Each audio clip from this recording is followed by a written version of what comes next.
राधे राधे, स्वागत है आपका हमारे चैनल में। मैं आपके साथ पंडित विशाल शास्त्री। आज का विषय है 2021 में वसंत पंचमी कब है। 2021 में बहुत ही शुभ संयोग बन रहा है। इस बार वसंत पंचमी 16 फरवरी दिन मंगलवार की रहेगी। बहुत ही अद्भुत संयोग। वसंत पंचमी सरस्वती माँ के पूजन का विशेष पर्व कहा जाता है। सरस्वती पूजा इस दिन विशेष रूप से की जाती है। बड़े बड़े स्कूल कॉलेजों में जहाँ सनातन धर्म से जुड़े हुए संस्कार विशेष रूप से दिए जाते हैं, वहाँ माँ सरस्वती का पूजन अवश्य किया जाता है। जितने भी सरस्वती विद्या मंदिर हैं, सभी में माँ सरस्वती का पूजन किया जाता है।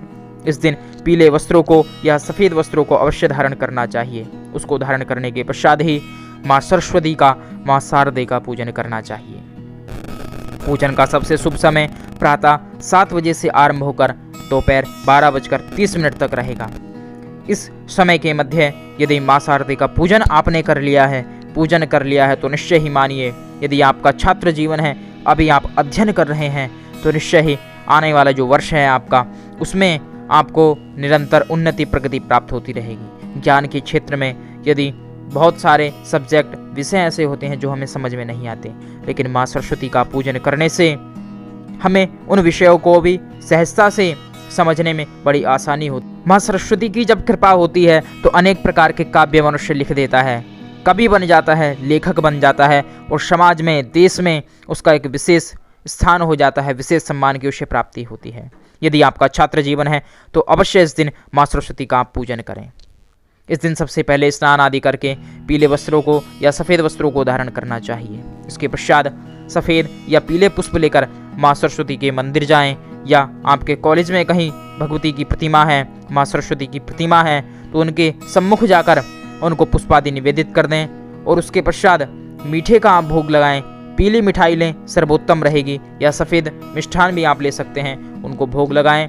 और यदि आप समाज में नाम के साथ साथ धन आदि की भी प्राप्ति चाहते हैं तो माँ सरस्वती को इत्र अवश्य समर्पित करें, और सामर्थ्यता हो तो इस दिन वस्त्र आदि भी आप पहना सकते हैं, वस्त्र आदि भी समर्पित कर सकते हैं, लेकिन आपको पुष्प, मिष्ठान और इत्र अवश्य अर्पित करना चाहिए। इससे निरंतर आपको ज्ञान में वृद्धि प्राप्त होगी। यानी आप जो भी अध्ययन कर रहे हैं, जिस भी क्षेत्र में आप पढ़ाई कर रहे हैं, वहाँ आपको आपके परीक्षा फल में उत्तम अंक प्राप्त होंगे।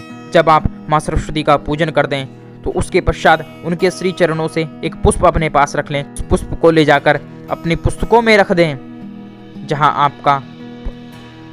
आपकी पुस्तकें रखी जाती हैं, उन पुस्तकों के पास रख दें, तो निश्चय ही आपको सभी विषय जो पढ़ने में, समझने में कठिनाई होती थी, वह भी सहजता से आ जाएंगे।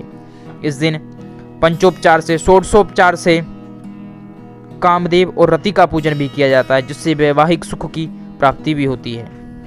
वैवाहिक जो जीवन है उसमें अपार खुशियाँ, अपार आनंद की प्राप्ति होती है। तो इस दिन कामदेव और रति का भी पूजन किया जाता है। इस दिन माँ सरस्वती का बीज मंत्र ओम ऐं सरस्वत्यै नमः, ओम ऐं सरस्वत्यै नमः, इस मंत्र को भी जपना चाहिए। इस मंत्र के जपने मात्र से व्यक्ति को वाक्सिद्धि प्राप्त होती है। व्यक्ति जो वाणी कहने लगता है वह सत्य होने लगती है। कब?